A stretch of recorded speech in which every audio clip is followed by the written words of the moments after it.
Welcome to the Black Entrepreneur Experience podcast, inside the business, buzz, and brilliance of Black entrepreneurs. Here is your host, Dr. Frances Richards. What happens in Vegas goes all over the world on Black Entrepreneur Experience episode number 477. Thank you for joining us as we elevate the Black Entrepreneur Experience by interviewing CEOs, thought leaders, innovative thinkers, and Black entrepreneurs across the globe. I'm your host, Dr. Frances Richards. Now, if you are all about making it rain on your bank account with speaking engagements, then you need to listen to the profitable speaker, coach, and founder of Couch to Podium. Welcome, Dr. Laura Lewis. Hello. Thanks for having me. I've given our audience such a brief bio. Why don't you fill in the gaps and share with our audience what you'd like them to know about you and your business? Sure. So I'm a psychologist and I teach other therapists how to expand their impact and their profit through speaking. And so I started off just starting my own private agency, Atlanta Couple Therapy, and then it grew to about 10 people. And I was like, how are we going to continue to scale and make money? And so then we really turned to speaking as a way to do that, to increase our impact. And then other therapists started asking me, well, how'd you get started with that? I would get features like NBC, ABC, Wall Street Journal. And so other clinicians would ask about it. And then I started teaching them. And then now I have a retreat coming up in Bali, teaching other therapists about speaking. But it started from just myself of like, I want to grow and expand my business. Talk about raising capital. How did you raise capital to start the business?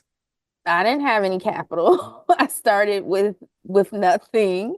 I remember I was working on my PhD. I had just finished and I had a supervisor and she had an office.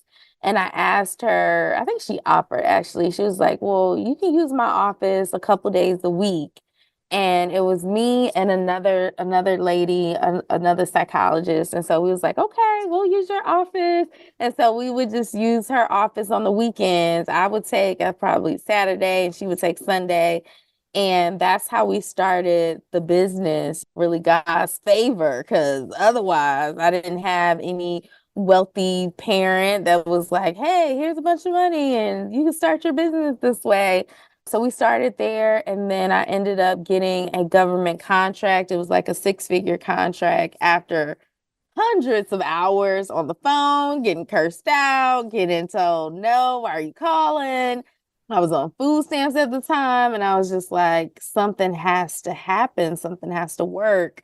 Then one government agency, the city of Atlanta, said yes to me working with them, doing workshops and trainings. But at the time, I was like just a real broke psychologist trying to figure it out. Dr. Laura, thank you so much for being so transparent. Because a lot of times when we see the other side, and here you are in Indonesia, we're talking, and it's like we see the glitter and the glitz. Yeah. But let's talk about the climb because a lot of us are in the climb, right? Yeah. And what was that pivotal moment like when you knew you were going to make it? Tell us that backstory. The pivotal climb, I would say it was around Christmas and I was looking at my bank account and I was like, this is not God's portion for me. Like, I know that He did not take me through all of this. Getting a PhD, that was a journey just by itself where, I struggled a lot in my program where I didn't think I was going to finish. Here I am, I finished my program and I'm just like excited about having a doctorate degree, but my bank account is not reflecting all this investment in my education. I go to Popeyes because I love fried chicken. That's my thing. I'm going through the line and I'm like, I'm the lady saying, what do you want? And so I'm like, I'd like a piece of fried chicken, a fried chicken thigh, because that's all I could afford at the time. And she's like, what? And I was like, just one piece of chicken. And so she's yelling through it. I'm having to repeat it. It's just getting more and more embarrassing as it goes along. So then I get through the line and then she gives me 2 pieces of fried chicken and I'm like excited, but it's also a bittersweet moment because I'm like, is this what life has come to where I'm excited about getting 2 pieces of fried chicken? And so that was a really pivotal moment for me in just deciding that something has to give. And so I started to really go hard in marketing and sales. I think prior to that, I had a lot of feast and famine in my business. One day it's good, another day it's like, wait, where are the clients? That really gave me the push that I needed to do the sales calls to start to experience a shift. Talk about your top two mentors and what lessons did they teach you? I have a mentor, Dr. Ivory Tolson, and he was my dissertation advisor at Howard University when I was working on my PhD. And he worked at the White House at the time. And I remember saying to him, like, I want to speak, but I have no idea what I should charge. And I remember him saying, you should charge $1,500. And I was like, what? You gonna pay me that? Like, are you kidding me? $1,500. I didn't have enough courage at that time to say the number outside of my mouth. So I said 500.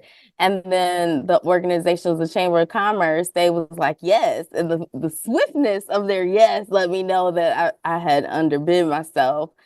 But what he taught me is to go after what you want, believe in yourself, have confidence that you can get it. And that's one of the things that I find in my business a lot is I have employees now, but I see sometimes that other ethnic groups, they will come in and they will say what they want without hesitation. Like we haven't even gotten through the interview process and they're like, well, how much does this job pay? And then I see us like people of like African descent come in and just so humble, not really asking for what they want. And so that's what Dr. Tolson taught me is the power of really asking for what you want. As a psychologist or even a person that have experienced this, why do you think we as African descent, or I'll say African Americans, because I even find people that are actually Africans, they know their worth and they command the worth. I don't want to say all, and I don't want to do a broad stroke, even around African Americans, but I can definitely relate to what you're saying. Why do you think that's so? Sometimes we're so excited to have a seat at the table that we don't negotiate for what we deserve.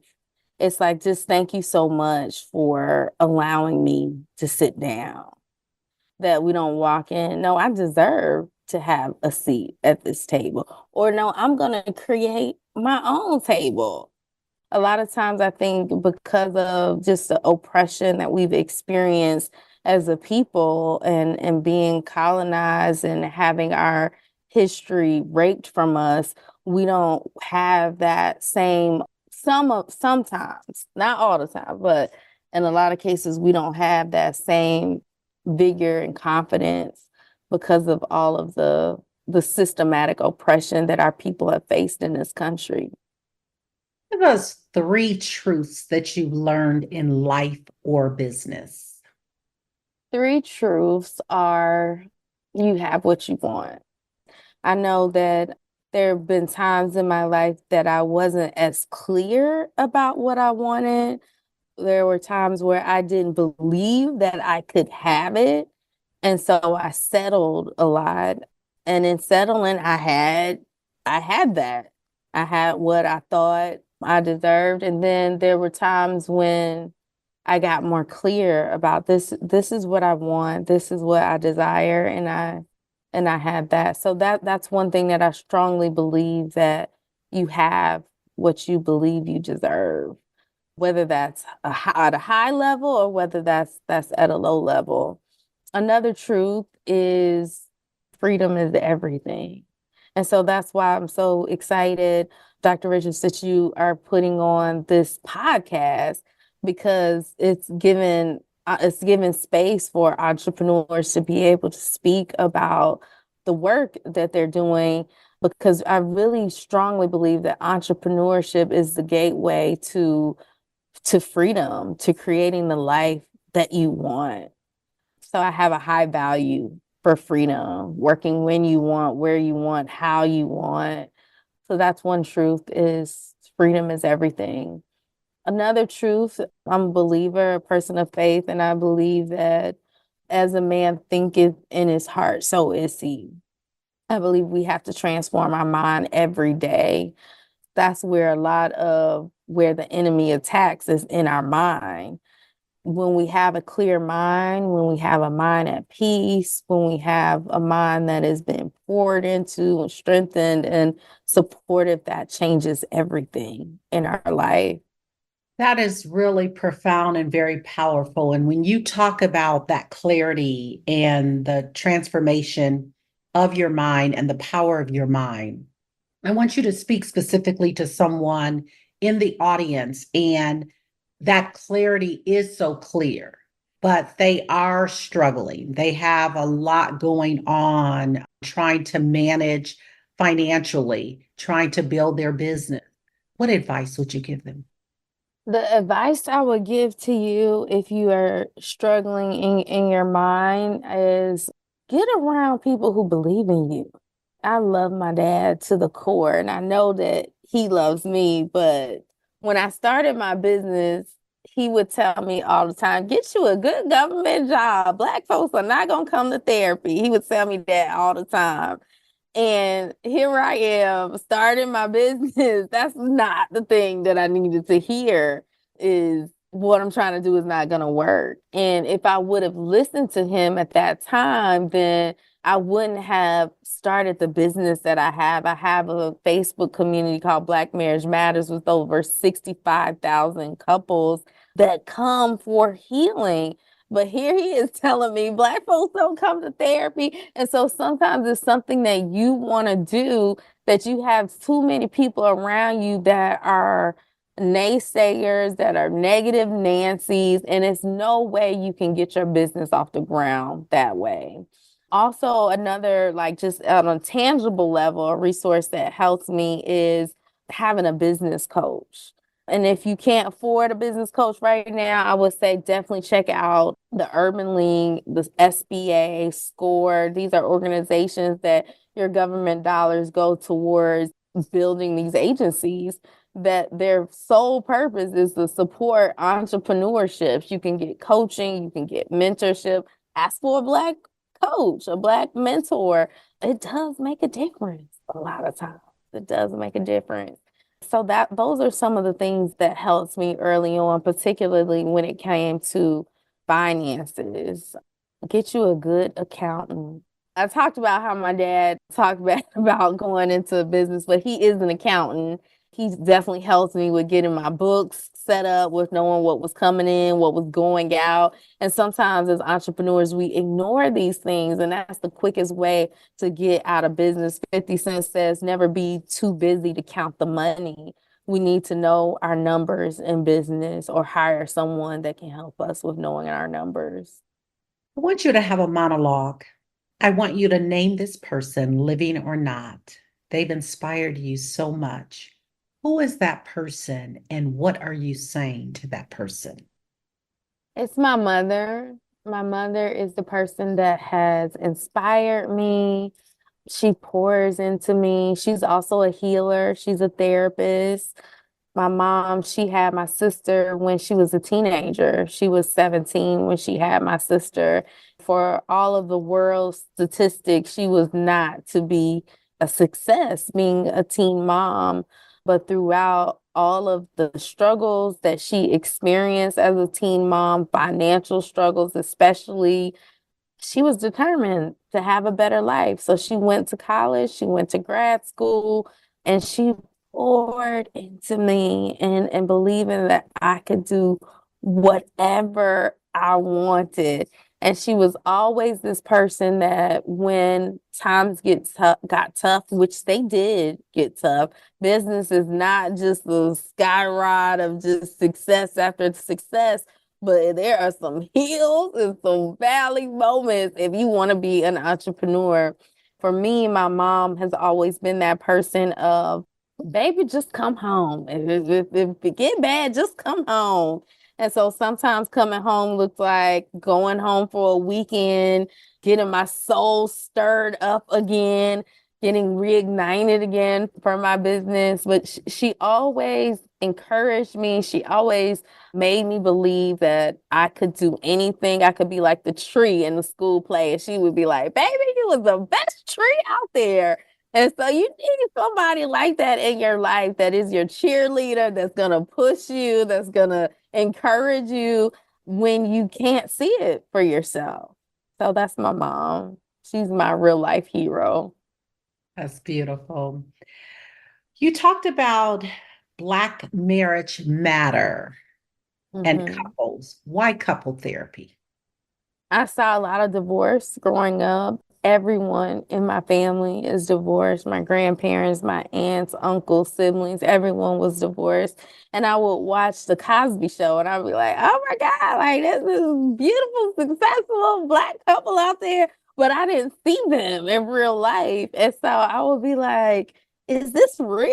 Like, can couples, can Black couples really like love each other? Because I would see conflict and all kind of stuff growing up. When I was in college, I just wanted to study relationships, wanted to understand how relationships work. And I soon found that the divorce rate is highest in the African American community, and we don't marry at the same rate as our other ethnic groups. And so that's what made me really lean into Black marriages, because I believe that we need support. We need a village around us. When you see something in the world that doesn't exist, sometimes it's because you need to create it. That's what it was for me. And in our agency, Atlanta Couple Therapy, we are all about counseling Black couples, making sure that Black couples have the resources that they need to be a success and whatever that means for them. What advice would you give to a married couple or married couples listening to this podcast? I would say go on dates, never stop dating, show appreciation to one another, because sometimes we could take each other for granted. Maybe the wife or the husband makes steak every week. And at first you was like, baby, that's the best steak ever. And then now you done had that steak for 5, 10 years and you're like, okay, you don't even show gratitude anymore of. And so I think that gratitude goes a long way. Appreciation goes a long way. Every day, show gratitude.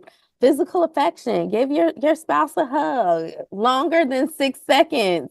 The research shows when couples hug for longer than 6 seconds, it releases positive hormones, oxytocin in the body, which has an impact on how you feel, feeling joy and happiness. It gives you a boost in energy. So, and get you a good therapist. A lot of times, couples wait so long with a problem to the point resentment has built in. On average, couples wait 5 to 7 years before ever seeking out therapy. And sometimes that can just be too late. So I would say seek a therapist early, even if you're not married, do premarital counseling. It is a game changer. It's questions and conversations that you should be having prior to marriage. And if you are in it, it's not too late. Still seek counseling. If you have a heart problem, you're going to see a cardiologist. When you have a mental health problem, see a therapist. That's what we're here for. Speaking of mental health, talk about mental wellness, mental health, and entrepreneurship. Mental health and entrepreneurship. Entrepreneurship will really try your gangster for real. Entrepreneurship will test you to the limits when it's up and then it goes down or getting it off the ground. Anxiety can come up, questioning your self-worth can come up, questioning, well, should I even be doing this? Should come up. I think that it's so important that you build mental tenacity, that you create a no matter what type of spirit of no matter what, I'm going to push through this. No matter what, I was built for this. That's about mental wellness, is building a strong mind that is not that you're that your well-being and your value is not tied to who says yes and who says no. Know that you have internal value and internal self-worth, regardless of what happens in your business. I think these things help to build mental wellness for entrepreneurs. You mentioned an attitude of gratitude. I want you to have what I call a thank fest. I want you to thank people and situations that have impacted your life. Have at it. For me, I learned the most in failure. I know we don't want to fail, right? But it's in the moments of failure that I'm like, oh, okay, that was the wrong move. Don't do that again. I believe that it's either winning or I'm learning. That's one thing that I would say has had a big impact on me is defining failure as an opportunity to learn and grow. People in situations. Early on in my career, I worked at a group practice. And I remember asking my supervisor, I was like, I want to start this workshop teaching couples about intimacy. And I was like, I think we should charge for it. And he was like, oh, nobody's going to pay a therapist to speak. And in that moment, it was devastating to me because it was someone that I had looked up to at the time that was supervising me that was saying, yeah, no, this isn't going to happen. Now, years later, he came to me and he took me to lunch and he was like, well, tell me how I can get started with this speaking thing. Because now, fast forward to today, I've done over 1,000 speaking engagements. But at the time, I was a baby entrepreneur, baby psychologist, and him saying that no one was going to pay me to do this, it was very impactful, very impactful. That was a moment that things shifted. And I learned the power of your circle. My relationships have gotten me into doors I literally could not pay my way into. And so I would say relationships definitely matter. Invest in your relationships, invest in working with people who know a little bit more than you know so that you can grow and you can expand. You don't want to be the smartest person in your circle. There's this quote from Jim Rohn that says, you are the average of the 5 people that you spend the most time with. And so make sure you're spending time with people that can grow and expand you and expand your thinking. What problem exists in the world today that you would like to solve? You have some really great questions. Wow. What And problem we exists did not pay Dr. Laura to say that. Oh, you have some amazing questions. Questions that really make you think. I love it. I would say that financial literacy is something that should be taught more in schools. And that's a part of what I teach on is financial literacy, but I wish more people taught on this area. Also, mental health. Mental health is a problem.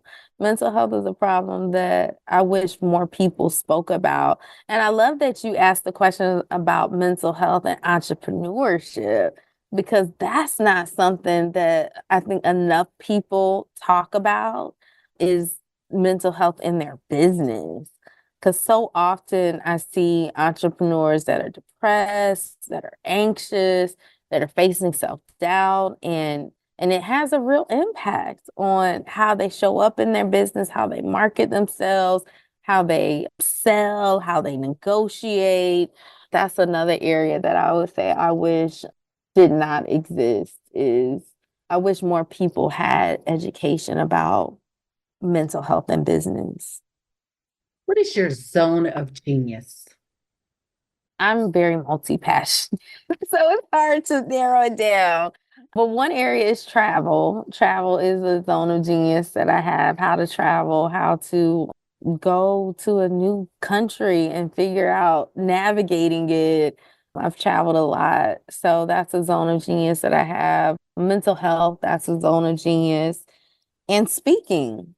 Speaking is a zone of genius as well. Talk about speaking. Talk about your first speaking engagement. What was the topic? And how did Oh you my prepare? gosh. My first speaking engagement, I was nervous as all get out. I mean, sweaty palms, sweaty armpits, like couldn't even put a sentence together.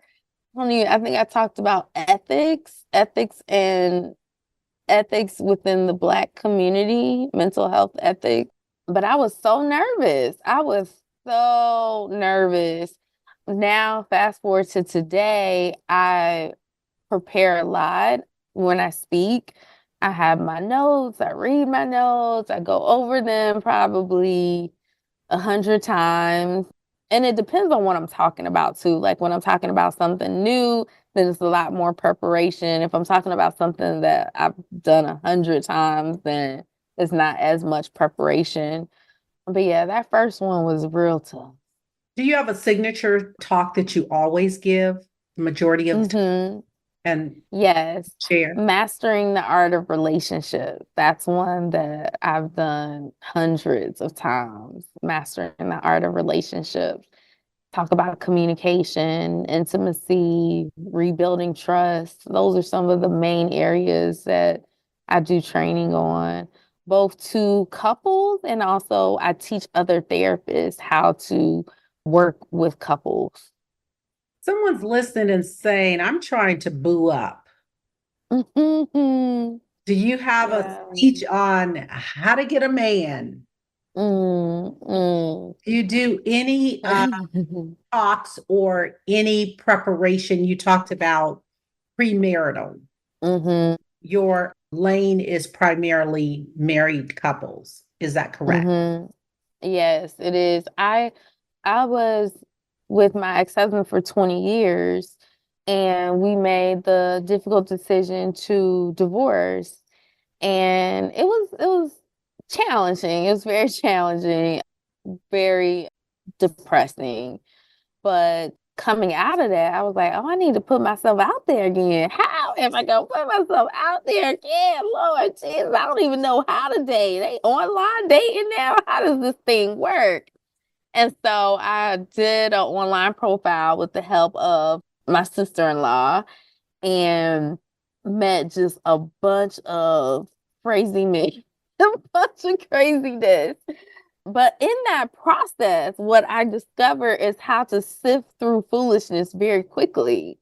And so I ended up, I'm very efficient, and I'm very analytical. So it's probably gonna sound crazy to people, but I wrote down like 4 questions, like just I can't even remember all of them now, but there were screener questions that helped me within minutes know if it was gonna be a good match. I would encourage listeners if they are in the dating space, online dating can be great, but if you move through it in a way that works well for you by having like clarity around what you want and what you don't want, then you will save yourself a lot of time. Sometimes it may just be open-ended questions about like what matters to you. For me, travel is a big part of my life. Family is a big part of my life. Faith is a big part of my life. So those were some of the questions that I asked if the person was a believer and actively going to church. 'Cause I didn't want to experience that again of dragging someone to do anything because I realized it took so much work and energy out of me, like trying to drag someone to do something that wasn't in them to do in the first place. I would say that if you take that approach, it can really help you find your person. And so when I did, I found my person online and in this process. And so it worked and we're very happy, very happy. And I didn't know that this kind of joy could exist in relationship. I thought for a long time marriage was work, that you gotta just work and work and work. And it doesn't have to be like that. It doesn't have to be as much work if you do the work early on in the screening process in the beginning. So did you remarry? We're getting married in August. Yeah. We've been together Congratulations. 2 years and we're getting married in August. Yeah. Thank you for that. So you heard it from Dr. Laura, speed dating. on steroids to find that one and only. What breaks your heart? Yeah, I told you you asked some really great questions. What breaks my heart? People not living up to their full potential and not believing that they can do it. That really breaks my heart. I've heard this quote many times that the richest place in the world is the graveyard. And that breaks my heart to imagine that people will live and die without ever fully living, without feeling like they could do it.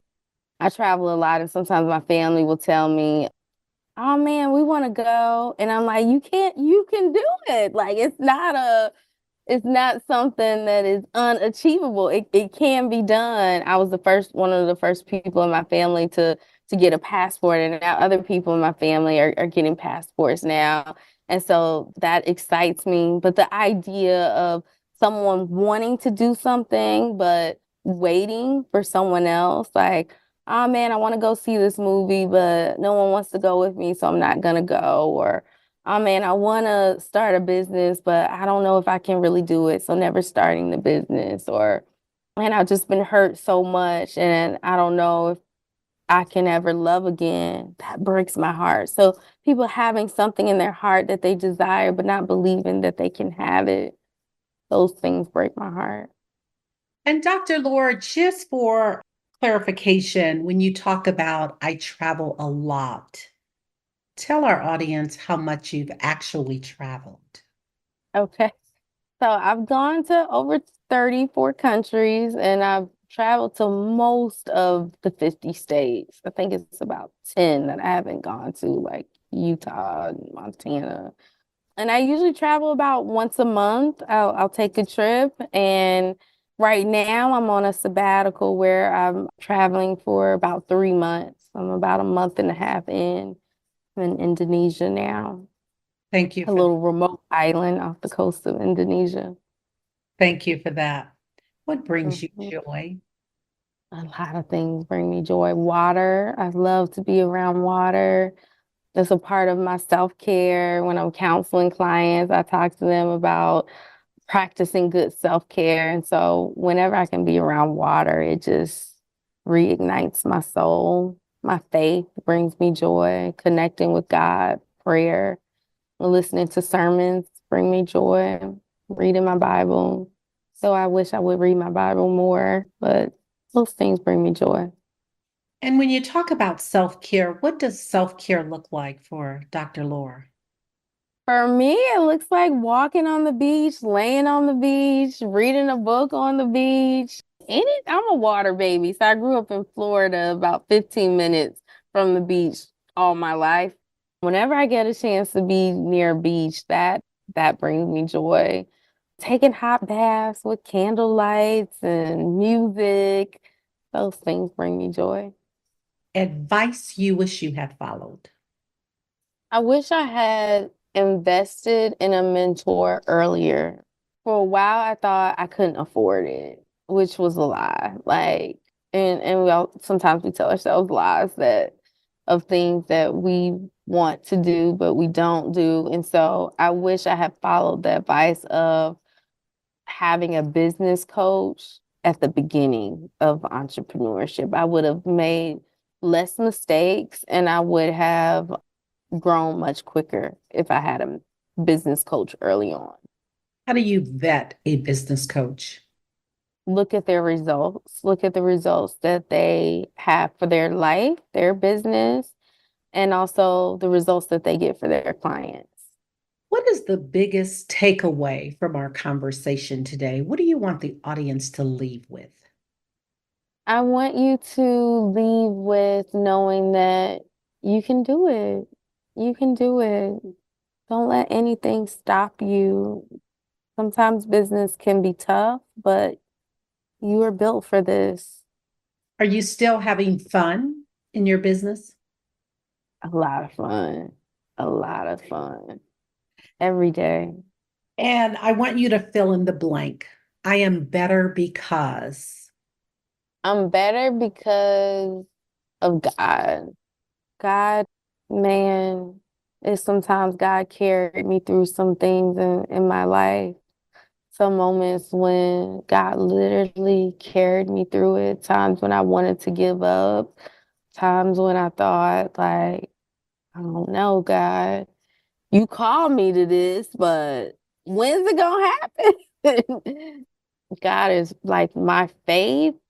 I couldn't do any of it without that. What have you not done in life that you dream about often that you would like to do? I'd like to own my own private jet. What's next for Dr. Laura? I'd like to open a healing center for couples where couples can come on the beach and be restored, their relationships restored, where healers can come and be restored, therapists, counselors. I'd like to have a house that is just for healers to come and couples to come and get replenished, re-energized, and renewed. That's my next goal. Tell us your why. Why do you do what you do? When it's something that is a struggle for me and I've learned how, then I think it's my responsibility to teach. I think we have a responsibility to lift as we climb. And I don't think that we should ever just get to the mountaintop and just live on the mountaintop, but I think we have a responsibility to help other people get there. That's why I do what I do. When you were becoming a psychotherapist and going specifically drilling down into marriage counseling per se, talk about that backstory. How was your marriage? And did you ever doubt that that you should actually go into marriage therapy?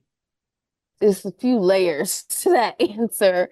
I never doubted, should I go into marriage therapy when I went in. So when I started becoming a psychologist and learning how to transform people's lives, I never doubted that. I knew this is the field for me.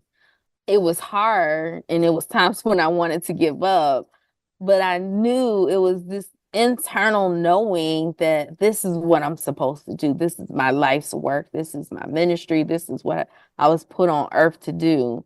After, and there were challenges in my marriage as well. Later in becoming a psych, I've been in the field for 20 years now, doing mental health work for 20 years.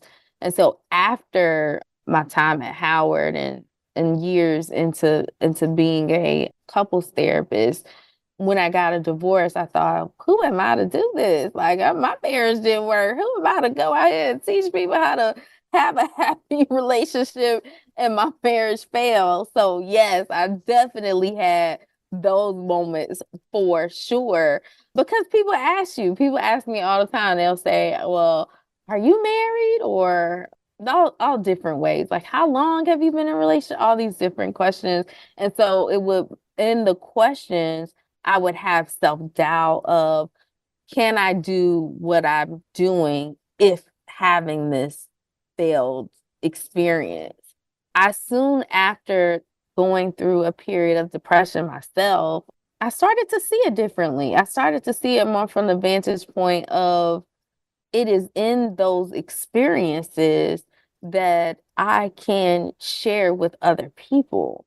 It's in being in a relationship for 20 years that is some lessons that I've learned in that whether we're still together or not together, those lessons still have a ton of value. And the people that I work with get a ton of value from our work together. Their marriages are renewed. They're able to rebuild trust in a powerful way where their relationship looks barely recognizable from what it looked like prior to starting counseling with me. It's in people coming up to me after a speaking engagement and saying, wow, we were ready to file for divorce, but as a result of hearing your workshop and getting these tools, we now feel equipped to deal with these challenges. It's in those experiences that I discovered that even in what felt like a failure at the time, now I don't even see it as a failure anymore. It's in those experiences that I've discovered that I still have worth, I still have value, I still can transform lives. If you conducted this interview, what is the one question you would have asked yourself? I want you to ask the question and answer it. Okay, the one question I would ask myself is, how do you do it all? And my answer would be, I have a really strong support system, between my family, coaches that I work with, my faith. So that would be the question I would ask myself. We've come to the part of our interview. It's called Rapid Round of Fun. I'm going to ask you a series of questions, and I'd like you to give me very quick answers. If there's something you desire not to answer, I want you to say pass. Are you ready for the Rapid Round of Fun? Yes, Your ideal car. a Escalade, Your favorite comfort food. fried chicken. The last movie you saw. Oh, One Love, but the Bob Marley movie. You relax doing what? Swimming. Your favorite singer or rapper. Beyonce. Your favorite dance song. Love on Top. What food you eat every week, no matter what? Collard greens. Work out or hit the couch? Hit the couch. Dr. Laura Lewis, thank you so much for joining us on Black Entrepreneur Experience Podcast. Before we let you go, share with our audience the best way for them to connect with you and to do business with you, and feel free to leave all your social media handles. Sure. The best way to connect with me is on Instagram. It's Dr. Laura Lewis on Instagram. And if you are a healer and you are looking for restoration, then you can check out our upcoming Bali retreat, where we'll be talking about wealth and building your business and expanding your business through speaking. Thank you, Dr. Laura. That's a wrap. Thank you for listening and subscribing to Black Entrepreneur Experience. We would love for you to leave a review and rating on iTunes and share with your friends. For show notes and more episodes, go to www.beepodcast.com. Join us next Wednesday, and remember, green is the new black. So keep your bank accounts and your business in the black.